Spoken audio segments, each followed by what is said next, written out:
ఆయన భూమిని నమ్ముకున్న వాళ్ళ కంటే అమ్ముకున్న వాళ్ళు ఎక్కువ డెవలప్ అవుతుంది. ఎందుకంటావా? భూమిని నమ్ముకున్న రైతు ఎప్పుడు రైతుగానే ఉంటుండు. అదే భూమి మీద దంద చేసేవాళ్ళు ఎంతో డెవలప్ అవుతుంది.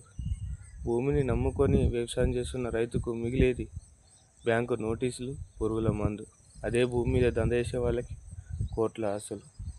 భూమిని నమ్ముకున్న వాళ్ళకు మిగిలింది ఏం లేదన్న, వాళ్ళ కష్టం తప్ప. అదే భూమి మీద దంద చేసే వాళ్ళకు కోట్ల ఆస్తులు. అందుకే భూమిని అమ్ముకున్న వాళ్ళు డెవలప్ అయిన, నమ్ముకున్న వాళ్ళు అలాగే ఉంటుంది. సో రైతుగానే ఉంటుంది. రైతు రైతు రైతో పాడుగాను నీ రాతో మెతుకు మెతుకుపై నీ పేరున్న మెతుకులాట నీ బతుకు చివరకు చేరుతుంది ఏ చితికు నువ్వు పండించే ధాన్యం. వీడియోని అందరూ చూస్తున్నాను, లైక్ చేసేలేను. ప్లీజ్ లైక్ చేయండి, సబ్స్క్రైబ్ చేయండి.